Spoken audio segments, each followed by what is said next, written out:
Primeiro livro dos Reis de Israel, capítulo de número 19.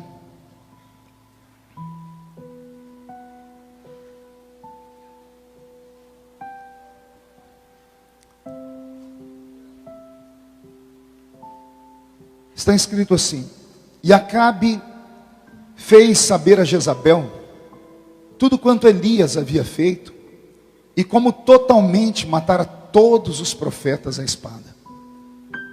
E então Jezabel mandou um mensageiro a Elias a dizer-lhe: Assim me façam os deuses, e outro tanto, se de certo amanhã a estas horas não puser a tua vida como a vida de um deles. O que vendo, ele se levantou para escapar com a sua vida, se foi e veio a Berseba, que é de Judá, e deixou ali o seu moço. E ele se foi ao deserto, caminho de um dia, e veio e se assentou debaixo de um zimbro, e pediu no seu ânimo a morte.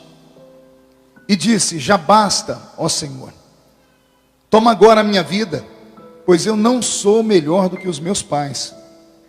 Deitou-se e dormiu debaixo de um zimbro, e eis então que um anjo tocou e lhe disse: Levanta-te, Elias, come. E olhou, e eis que à sua cabeceira estava um pão cozido sobre as brasas, e uma botija de água.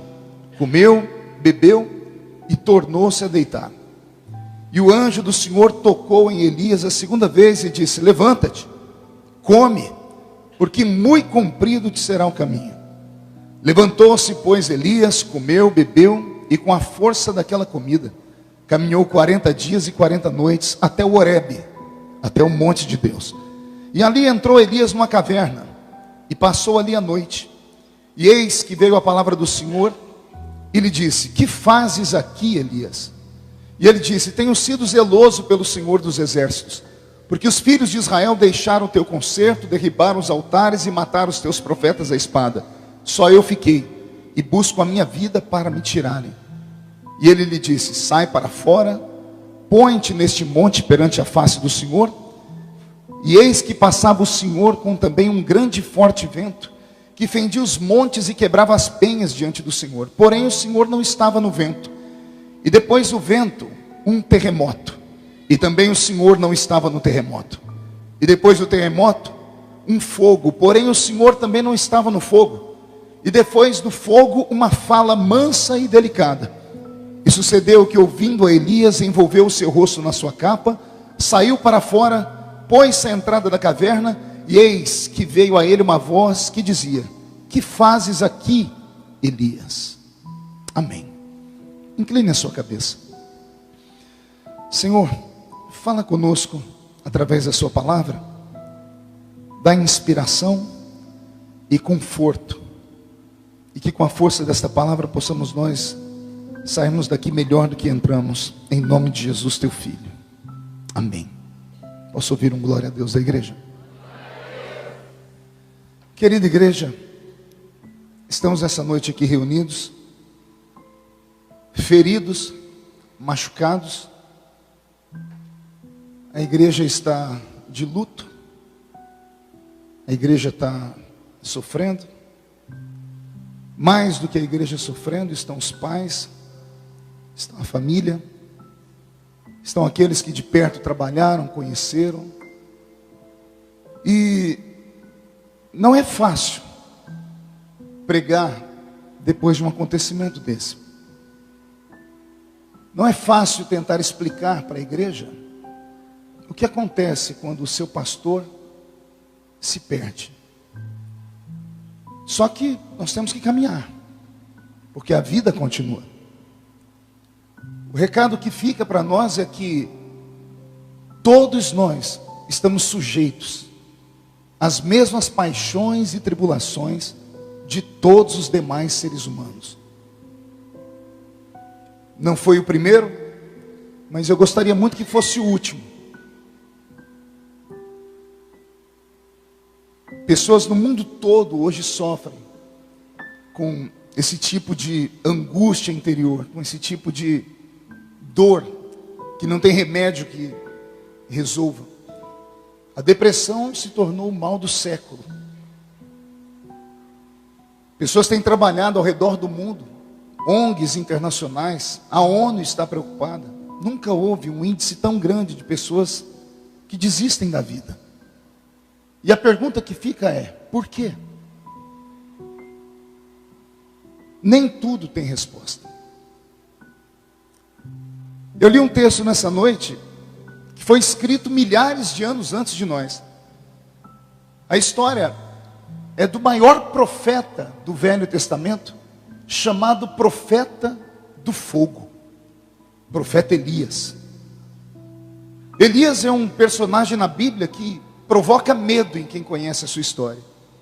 Ele aparece do nada, a Bíblia não fala de onde ele vem, não conta os indícios da sua história. A gente só sabe que ele nasceu numa terra chamada Tesbi. A Bíblia diz que ele não tinha pai, não tinha mãe. Israel vivia um tempo de erros e pecados. E é esse homem que aparece no cenário de Israel, pregando. Quando ele aparece, a voz dele é como a voz de um trovão. A roupa dele impactava as pessoas porque ele usava uma roupa feita de pelo do camelo. Ele aparece em Israel como um ilustre desconhecido. E ele dá um grito no centro da cidade dizendo assim: segundo a minha palavra, não vai chover mais aqui. Nenhum profeta da Bíblia antes e nenhum depois profetizou desse jeito.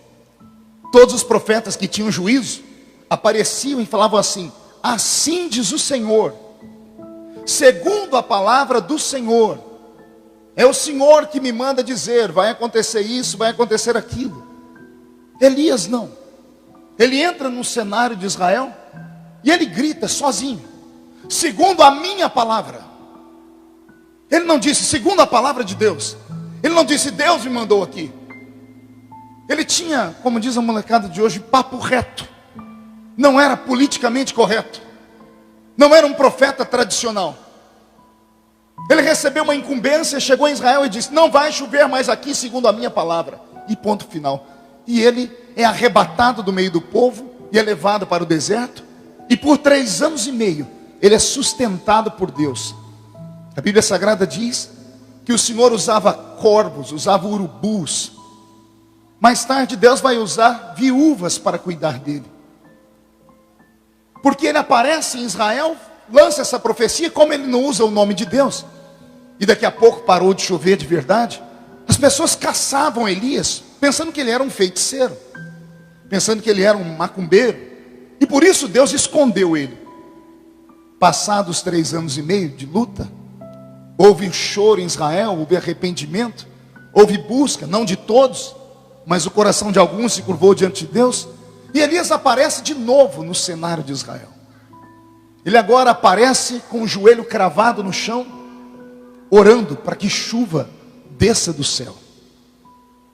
Porém, antes disso, ele lança um desafio. O desafio mais terrível da Bíblia Sagrada. Ele desafia todos os falsos profetas que haviam naquela terra para virem a um duelo. Não era duelo de revólver, de espada. Era um duelo de joelhos, duelo de oração. Ele desafiou os profetas de Baal. Eram 400 profetas de Baal. Baal era um ídolo, um poste ídolo, um deus de pedra que tinha olhos e não via, ouvidos e não via, boca e não falava, pés e não caminhava. E era o ídolo da mulher do rei de Israel. Elias manda chamar esses profetas de Baal para um duelo. E os profetas de Baal ficaram com medo de Elias, ao ponto de não virem sozinhos. Eles trouxeram mais 450 profetas de Azera, que era um outro poste ídolo, um outro deus. 850 homens que serviam a deuses mentirosos. E Elias desafiou a eles dizendo: nós vamos fazer um altar. E nós vamos colocar sacrifício no altar. E depois do sacrifício colocado, nós vamos orar. E o Deus que for de verdade vai derramar fogo em cima do altar. E os profetas de Baal e os profetas de Azera entraram num frenesi. Começaram o culto deles de manhã. E Elias ficou de lado olhando. E a Bíblia Sagrada diz que depois de horas Baal não respondia, Azera não respondia. Os sacerdotes de Baal sacaram espadas, sacaram facas, adagas e começaram a retalhar os corpos em sacrifício ao Deus deles. Começaram a derramar o seu próprio sangue. E nem assim os profetas receberam o recado do seu Deus em forma de socorro. A Bíblia Sagrada diz que em certo momento Elias, só um profeta maluco para fazer isso, faz uma piadinha com os inimigos. Ele diz assim: gritem mais alto. Possa ser que Baal esteja dormindo. Então vocês têm que acordar o Deus de vocês. Elias dizia sobre o sono de Baal, porque o Deus de Elias não dormia. O salmista já havia dito: eis que não dorme o guarda de Israel. O guarda de Israel não dormita, não tosqueneja.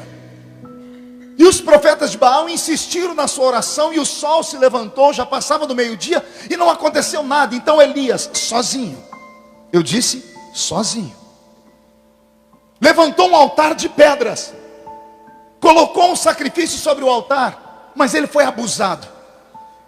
Ele pegou uma enxada, uma pá, e fez um buraco ao redor do altar, fez um rego.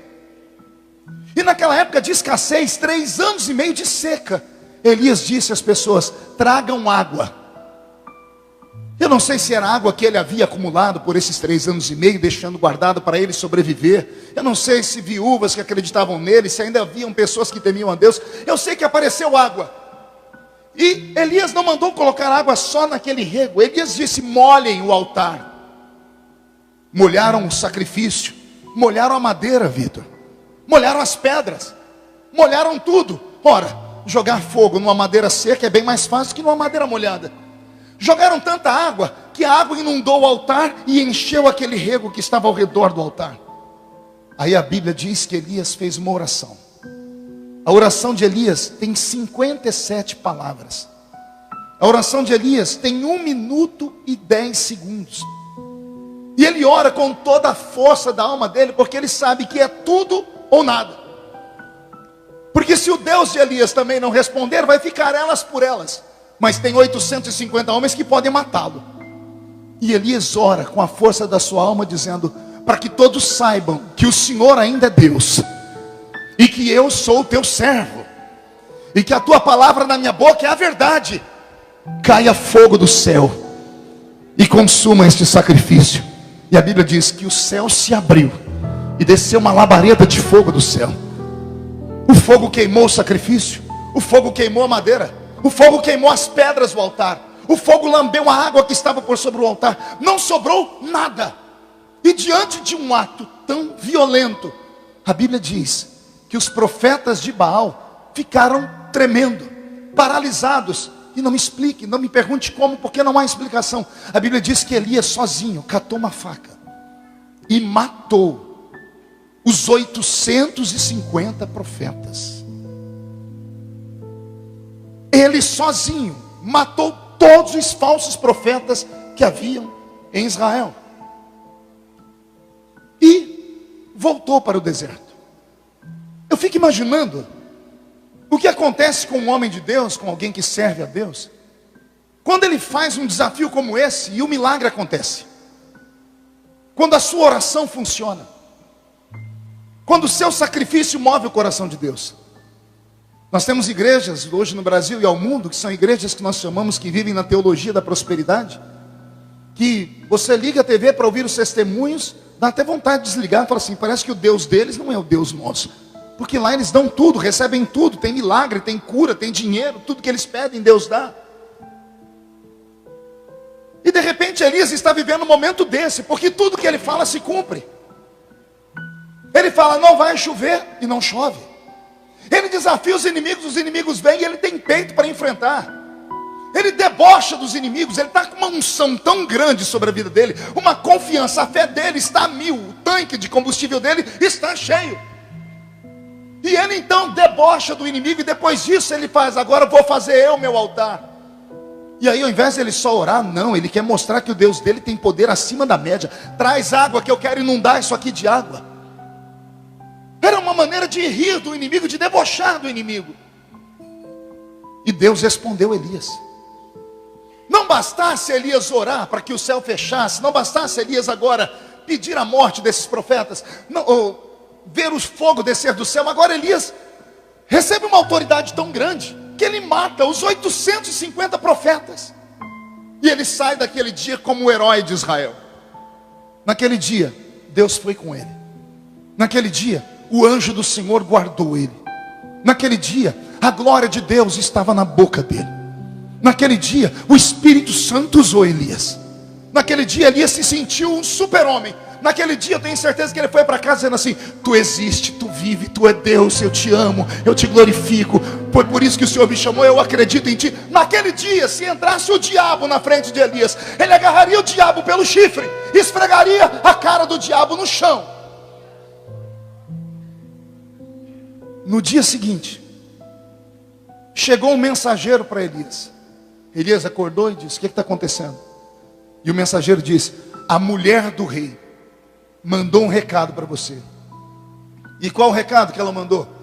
Amanhã, por esta mesma hora em que Elias matou os meus profetas, façam os deuses comigo, se eu não matar Elias. Se amanhã por esta hora a cabeça dele não estiver na minha mão. Ela não mandou soldados atrás de Elias. Não saiu 1 milhão de homens contra ele. Bastou apenas uma ameaça. Eu disse uma? Não ouvi. Uma ameaça. E o homem que passou a noite dormindo, achando que era um super-herói, sentiu uma agonia, irmão Jonas. Sentiu um medo. Sentiu uma dor. Sentiu um abandono. Sentiu uma solidão. Sentiu uma opressão maligna. Sentiu uma depressão tão grande que ele se afastou e disse assim: Deus, eu não quero mais viver. Eu não quero mais viver. Esse homem que não quer mais viver se esconde no meio do deserto e vai procurar uma caverna para se esconder. Ele entra dentro da caverna e lá no meio do breu, da escuridão, diz: Deus, eu não quero mais viver. Ele dorme. Deus manda um anjo. O anjo vem, põe comida na mão dele. Ele come a comida, mas ele está tão depressivo que ele dorme de novo. Beliscou a comida, bebeu a água e dormiu, sem vontade de viver. Aí a Bíblia diz que o anjo veio, cutucou Elias e disse: Elias, calma, não chegou a sua hora ainda. Você tem que comer e beber, porque a tua caminhada ainda é longa. Você só vai poder ir quando se levantar outro para ficar no seu lugar. Elias levantou, caminhou por um tempo, e mais tarde ele vai preparar alguém para ficar no lugar dele. Eu estou contando a história do mesmo homem, que num dia, ora e o fogo desce, e no outro dia, ele quer morrer. Num dia ele tem força para matar os inimigos, para orar, para fazer orações de fogo, e no outro dia, ele se esconde dentro de uma caverna. A Bíblia Sagrada diz: assim como Elias foi sujeito a todas as paixões, nós também estamos. O que é a depressão? O que faz uma pessoa ficar depressiva? Existe 1 milhão de coisas. Mas a pessoa depressiva, ela se sente um fardo na vida da família. Ela sorri por fora e chora por dentro. Ela se isola.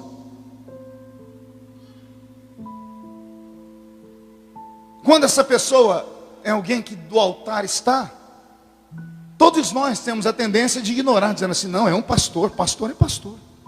Pastor ora, pastor jejua, pastor clama, pastor sobe o monte, pastor expulsa demônio, pastor ensina, pastor visita. Sim, pastor faz tudo isso. Mas pastor também é gente. Pastor é gente que sofre, que tem vales, que tem angústias. Bendita é a ovelha que pode procurar o pastor para conversar. E quando o pastor não tem com quem conversar? Ou até tem, mas não tem coragem. Ou até tem, mas tem vergonha. família Catedral está machucada. O inimigo está rindo da gente. Mas isso não vai parar, gente. Nada do que o pastor Rafael Otávio pregou nesse púlpito aqui vai cair por terra. Nada. Tudo que ele pregou aqui continua sendo verdade. Tudo. Todas as palavras. Ipsis literis. Um ato não macula e não apaga a vida inteira de uma pessoa. Um ato de desespero, de tribulação, de dor. Todos nós sabemos que ele estava enfermo. Um ato não apaga tudo que passa pela vida de alguém. Pastor, e agora? Agora é a gente levantar a cabeça, colocarmos os ombros debaixo dos ombros dos pastores da igreja, do pastor Valdeci, da pastora Zela, da pastora Aline, e caminharmos. Agora que a igreja precisa ser igreja de verdade. A catedral é a igreja que entende você. Nós podemos não aceitar, mas nós entendemos o sofrimento das pessoas. Nós podemos não aceitar os erros, mas nós compreendemos que o ser humano é fraco, é falho. E nós vivemos uma vida para o próximo. E nessa noite, todos nós, ao sairmos por aquela porta, olhemos para o exemplo do que aconteceu com a vida do pastor Rafael e tomemos pelo menos o melhor de tudo que aconteceu durante a vida dele conosco aqui. Seus sorrisos, suas boas palavras, suas piadas, sua maneira de ser, seu jeito, sua inteligência, sua capacidade. Memorize isso. E saiba que eu tenho certeza de que um dia nós vamos nos encontrar de novo. Pastor, como assim? Tenho certeza, porque a Bíblia diz na boca do apóstolo São Paulo: nada me separa do amor de Cristo, nem a morte, nem a vida. Paulo está dizendo que nem a morte separa ele de Cristo. Não me importa o que foi, não me importa como foi. Existem coisas que só Deus pode revelar. Existem coisas que só a eternidade pode revelar. Eu creio que uma pessoa que está fora de si, ela não tem controle sobre a sua existência, ela também não pode pagar por aquilo que ela não tem controle. Eu tenho certeza de que o pastor Rafael está num lugar melhor do que nós agora, pastor Roseli. Eu tenho certeza. Não me importa como a gente sai dessa vida. Sei que muitos crentes ficam procurando respostas. Não há respostas para tudo na Bíblia. Você sabia disso? Me mostre na Bíblia o pecado de fumar. Não há. Existem coisas na Bíblia que ela se silencia. Por exemplo, eu vim de uma igreja onde pouco se vê pessoas sorrirem, principalmente os obreiros.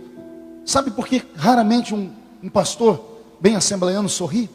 Porque ele não encontra em Jesus nenhum momento Jesus rindo na Bíblia. Então, se Jesus não sorria, eu também não vou sorrir. Mas não é porque a Bíblia não diz que ele não sorria, que não deve ter algum dia na vida que ele deve ter dado gargalhada, sorrido. Os momentos em que a Bíblia se silencia não podem se tornar uma agonia para nós. Nós devemos continuar acreditando que o céu é logo ali. E vamos aprender também com os erros. Qual erro? Não fique sozinho. Não se isole. Procure alguém. Não deixe a vergonha, o medo, a tribulação, a dor te levar para dentro de um buraco. Se você conhece pessoas que estão assim, por favor, se aproxime delas. Vamos procurar ajudar de alguma forma. A pastora Marisa Lobo esteve aqui conosco no congresso. Ela me ligou ontem. E depois do que aconteceu com o pastor Rafael, pastora Roseli, ela postou na página dela. E ela, como psicóloga, se abriu e disse: se houver alguém que precisa de ajuda, que está com indícios, e é obreiro, e é pastor, está se sentindo sozinho, está passando por esse vale, viu o que aconteceu com os pastores, tem acontecido, por favor, está aqui o meu e-mail, me mande uma mensagem, nós vamos conversar. Em menos de 24 horas, a caixa de e-mail dela estourou de pessoas pedindo ajuda, ao ponto dela colocar um outro pedido nas mídias de pessoas particulares, de pastores como eu e outros, dizendo assim: se vocês conhecem psicólogos cristãos, me indiquem alguém que possa dar assistência de graça. Porque eu estou aqui com quase 500 pessoas que querem desistir de viver e são pastores ao redor do Brasil, que não tem com quem conversar. Há um surto de desespero. Por isso, em nome de Jesus, não se tranca. Vamos nos vigiar, vamos nos policiar. Você senta do lado da pessoa todos os dias. Você que é mais amigo das pessoas, você conhece elas. Eu sei que não dá para detectar tudo, eu sei que não dá para entender tudo. Eu sei que ninguém tem uma bola de cristal. Mas vamos orar a Deus, para que o Senhor nos deixe mais sensíveis. Às vezes as pessoas não querem que você vá lá e resolva o problema delas. Às vezes elas só querem um abraço. Às vezes só querem um ombro amigo. Às vezes só querem que você diga para ela: eu estou aqui do seu lado. Gente, em nome de Jesus, não deixe o desespero vencer você. Não deixe o inimigo roubar o seu dom mais precioso, que é a sua paz. Se não deu certo hoje, levanta a cabeça, sacode a poeira, dá a volta por cima. Amanhã as coisas podem melhorar. E se não vier amanhã, vai vir depois de amanhã. Mas em nome de Jesus, tenha paciência. Em nome de Jesus, vamos nos unir com a igreja, vamos ser um coração de verdade. A unção de Deus, a glória de Deus, a chamada divina não nos blinda do sofrimento. Eu mostrei para vocês Elias. Posso mostrar para vocês Jesus, o Filho de Deus, que veio do céu com uma única missão: morrer por mim e por você na cruz. Na noite em que ele foi traído, ele estava dentro de um jardim, gemendo. Você vai ver Jesus gritando: se for possível, passa de mim este cálice. O que é isso senão a fraqueza humana? O que é isso senão a angústia humana? Você vai encontrar na Bíblia o profeta Jeremias implorando a Deus a morte, porque ele teve uma morte muito lenta. A morte de Jeremias foi uma morte horrível. Ele morreu com pneumonia, ele morreu com tuberculose, ficou preso anos em um calabouço. Ele orava a Deus para que a morte viesse, a morte não vinha. Viver não é fácil. Viver é uma aventura. Viver com Jesus não é fácil. Imagina viver sem Jesus. Quantas vezes vocês me viram pregar aqui, quando nós somos atacados pela mídia social ou pela imprensa, quando ficamos sabendo que um ator se matou, uma atriz se matou, aí vem as pessoas e começam a tentar achar um problema. Não, o problema foi dinheiro, o problema é isso, o problema é doença. Não, não é isso. Esses são indícios de problemas. O problema está dentro da pessoa. Porque tem pessoas que não têm o que comer e morrem, mas morrem de fome. Não vão lá e se matam. Isso é de pessoa para pessoa. Então não tente procurar culpados. Eu disse essa palavra no dia do velório, porque eu vim de Brasília orando. Foi Deus, eu fiquei em choque. E o Senhor me deu duas palavras. O Senhor disse: não há culpa e não há condenação, só há dor. Só que a dor passa, a dor ameniza. Hoje nós estamos aqui, coração partido. O tempo vai passar, essa dor não vai nos deixar nunca, mas ela vai atenuar. Nós vamos aprender a conviver com ela. Vamos ter que lembrar das memórias, das lembranças. Vamos lembrar das lindas pregações. E vamos seguir em frente. E vamos pedir a Deus força para a gente vencer. Porque eu acredito que Deus não nos abandonou. O exemplo está aqui, a igreja está cheia nessa noite. É sinal que as ovelhas não se perderam. É sinal de que talvez a estratégia do diabo não tenha funcionado. Porque eu tenho certeza que muitas pessoas de outras igrejas e outras pessoas que não conhecem nada ficam dizendo: olha, cuidado com aquela igreja, porque se até o pastor, essas pessoas não são humanas. Essas pessoas não são seres humanos, são monstros. Porque uma pessoa que não sabe lidar com a dor do outro, essa pessoa precisa renascer. Então, em nome de Jesus, vamos sair daqui como uma família. Vamos hoje nos amar mais. Vamos pedir mais perdão. Não deixe o sol passar sobre a sua ira. Não durma brigado com o pai, não durma brigado com a mãe, não durma brigado com o marido, com a esposa. Vamos tentar levar o cristianismo mais a sério.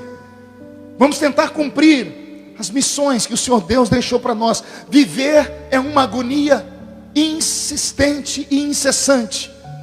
A Bíblia Sagrada diz que aqui não é o nosso lugar de descanso. O nosso lugar de descanso está na eternidade. E eu sei que mais cedo ou mais tarde a gente vai. De um jeito ou de outro a gente vai. Essa semana foi uma semana horrível. Eu perdi muitas pessoas amigas. Perdi um pastor lá nos Estados Unidos. Pastor Luiz, pai do Luizinho, do Claudinho, amigo nosso. Pai dele novo. Pai dele foi capa da revista Época, há alguns anos atrás. Um dos brasileiros que ficou milionário nos Estados Unidos da América. E de repente o pai dele perde tudo. Ao perder tudo, perdeu junto a família. Quando a família foi embora, o dinheiro foi embora, startou dentro dele um câncer, porque a mágoa gera câncer. O câncer matou ele essa semana. Não tinha 50 anos de idade. Então, a vida é assim, gente. Quando a gente nasce com uma plaquinha aqui, ó. Prazo de validade. Nós fomos feitos com o dia de nascer e sabemos já que um dia vamos morrer. Nós, como igreja, cremos no arrebatamento. Mas se não formos arrebatados, nós iremos no enterro de todos os que estão aqui. E isso não pode nos fazer desanimar, de um jeito ou de outro. De tragédia, de doença, de velhice, o ser humano vai. O que importa não é ir. O que importa é com quem ir. E o crente tem Jesus para acompanhar ele. E eu tenho certeza que o anjo do Senhor vai nos dar força. Que o Espírito Santo vai acalmar essa tempestade. Que hoje nós vamos sair daqui pensando um pouquinho mais na vida. Vamos cuidar mais dos nossos filhos. Vamos cuidar mais dos nossos amigos. Vamos cuidar mais da nossa família. Vamos dar valor às coisas pequenas. Eu li essa semana uma carta escrita por Steve Jobs. Aquele homem que inventou isso aqui, ó, o iPhone. Morreu com pouco mais de 50 anos. Um câncer matou ele. Ele fez uma carta antes de ir embora e ele disse assim na carta: um relógio que custa $30, que dá R$100, mostra as mesmas horas que um relógio que custou $3.000. Um carro que custa $5.000, R$15.000, me leva no mesmo lugar que me leva um carro que custou $1 milhão, como uma Ferrari. Ele disse: com todo o dinheiro que eu acumulei, eu não posso comer, porque sou proibido pelo médico de poder comer, para que eu possa viver um pouquinho mais. E ele disse assim: de uma coisa eu tenho certeza: somos amados quando nascemos e somos amados quando morremos. O que importa é o que você vai fazer entre esses 2 dias. Entre o dia que você nasce e o dia que você morre. Entre o berço e o caixão. Você vai ter que administrar. Não dá para agradar todo mundo. Não dá para salvar todo mundo. Não dá para curar todo mundo. Não dá para ser o que as pessoas esperam da gente. Somos seres humanos. Temos fraqueza. O nosso corpo é fadado ao fracasso. Somos maus por natureza. Somos maus. Lutamos pela nossa sobrevivência. Somos egoístas. Vivemos por nós. Se estivermos eu, você e mais alguém dentro de um barco, e o barco for afundar, o nosso amor vai durar até quando começar a agonia, porque vai começar uma briga para ver quem joga o outro primeiro dentro do rio, porque assim é a vida. Então não se escandalize com as coisas que acontecem ao seu redor. Jesus, passando por aqui, deixou um conselho, e talvez tenha sido esse conselho que me segurou na fé até hoje: não olhe para a esquerda, não olhe para a direita, olhe para mim. Olhe para o autor e consumador da nossa fé. Porque em Cristo não há dúvida e não há sombra de variação. Pode aquela que amamenta esquecer o filho, mas o Senhor que te fez não te esquece jamais. Pode o seu pai e sua mãe te abandonarem. Pode a sua esposa olhar para você e falar: amaldiçoa o teu Deus e morre. Mas aquele que te chamou pelo nome, Ele está do seu lado. E Ele vai te ajudar.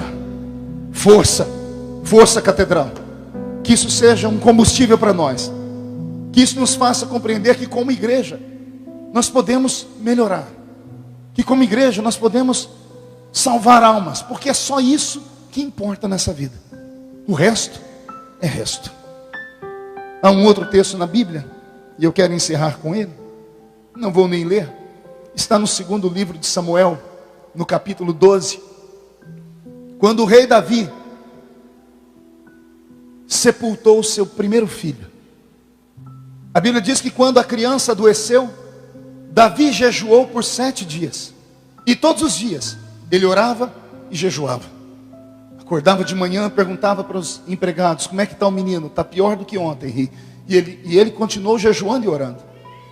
No final do 7º dia, a Bíblia diz que o rei Davi estava num canto do palácio. Os empregados, com medo de falar para ele o que aconteceu, ele saiu de onde estava e perguntou para os empregados: o menino morreu?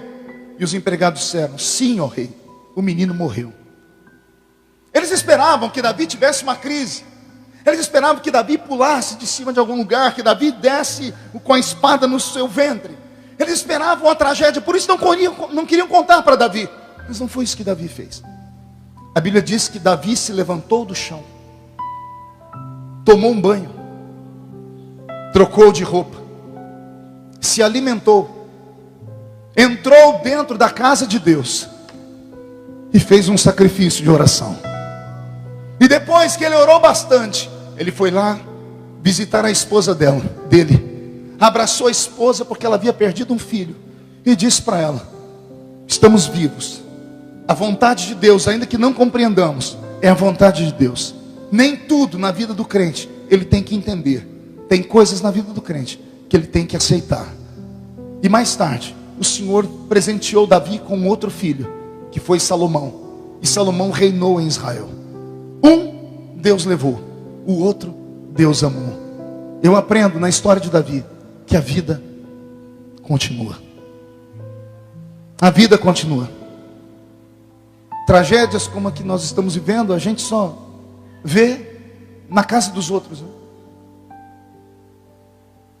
Quando a gente assiste televisão e vê falar que alguém tomou um tiro, que alguém foi assaltado, o crente fala misericórdia e diz: na minha casa não, porque o anjo do Senhor protege. Até que a nossa casa é descoberta, até que o infortúnio acontece com a gente. E aí fica a pergunta do crente, e essa é a pergunta que mais nos tortura, e é uma pergunta que não tem resposta: por quê? Por que sofre o justo? Não sei por quê, mas eu tenho que acreditar que na vida do crente tudo o que acontece, ou Deus manda, ou Deus permite. Vou repetir: na vida do crente, ou Deus manda, ou Deus permite. Nos dois casos, seja feita a vontade dele. E nós que aprendamos a viver, conviver, nos levantar e dar a volta por cima, e mostrar a Jesus que nós o amamos, não por aquilo que Ele pode nos dar, mas por aquilo que Ele já nos deu. Não servimos a Jesus pelos milagres, não servimos a Jesus porque Ele vai nos livrar do acidente, da morte. Nós servimos a Jesus porque Ele morreu na cruz do Calvário por nós. O sacrifício foi feito, nossas dívidas foram pagas, nosso nome está inscrito no livro da vida. A trombeta vai tocar. Se ela não tocar para todo mundo, ela vai tocar para um de nós, como a trombeta tocou para o pastor Rafael. Era a hora dele. Que Deus nos dê força para continuarmos firmes e aguardar o que Ele tem para nós. Termino aqui enfatizando e pedindo a todos vocês, em nome de Jesus: não fiquem sozinhos. Reparta o seu fardo, reparta a sua carga, reparta com um amigo, reparta com o irmão, reparta com o pastor, reparta com os obreiros. Em nome de Jesus, não fique enclausurado, não fique trancado, não fique solitário. Se você conhece pessoas na sua família que têm indícios, porque existem indícios, a pessoa não faz isso da noite para o dia. Se você conhece os indícios, se você vê que a pessoa está, procure ajuda profissional. Ei, olhe para mim, procure ajuda profissional. Não é vergonha para o crente procurar um psicólogo. E se for preciso, o psicólogo vai encaminhar para um psiquiatra. Não é vergonha. Jesus cura, pastor, cura. Ele pode curar, mas a medicina também é um milagre. A medicina é uma bênção que Deus deu ao homem, a ciência multiplicada. O homem usa a medicina para ajudar o próprio homem. Procure ajuda profissional. Olhe para o seu filho, olhe para a sua filha, vê se ele fica muito isolado, trancado em casa. Se puder, sente com ele. Deixa eu dar uma palavra a todos vocês. Por pior que seja a caca, a desgraça que tenha acontecido com você, por pior que tenha sido o deslize, por pior que tenha sido o erro, não faça uma besteira. Procure o pai, procure a mãe, procure um amigo, procure o pastor. Não faça loucuras. Esses dias um pastor amigo meu, a filha dele se suicidou porque ela engravidou sem casar. O pai muito severo com a família, ela com medo de contar para o pai, com medo de trazer vergonha, foi e se matou. Ficou pior, porque agora vem a culpa sobre o pai, sobre a mãe. Então, em nome de Jesus, por favor, você que está aqui dentro, a nossa igreja prega sobre isso quase todos os dias. O sangue de Jesus Cristo purifica o homem de todo e qualquer pecado. Errar é humano. O justo cai até 7 vezes, mas de todas elas o Senhor o põe de pé. O inimigo sairá contra ti por um caminho, para te acusar dos seus pecados. Mas se o sangue de Jesus estiver sobre você, por 7 caminhos, o inimigo fugirá de ti. Se vierem 11 mil demônios de acusação sobre você, e você resistir com o sangue de Jesus, 1000 cairá de um lado, 10.000 cairá do outro lado, e você não será atingido. Porque nada pode te separar do amor de Cristo. Nada. E não existe aqui um santo que possa julgar o outro, porque o outro é pecador. Então, jovem, adolescente, principalmente vocês, olhem para mim. A geração de vocês é a geração mais cobrada, é a geração que mais sofre, é a geração bombardeada com informações. Isso está tirando a vida do ser humano. 24 horas essa porcaria de internet, 24 horas nessa desgraça de telefone, 24 horas em WhatsApp, Facebook, Instagram, 24 horas olhando a vida dos outros e se comparando. Ela é bonita, eu não tenho a roupa, eu não tenho a beleza, eu não tenho a comida, eu não tenho isso, eu não tenho aquilo. São mensagens que vão sendo mandadas para dentro do seu coração, e as pessoas começam a fazer comparação.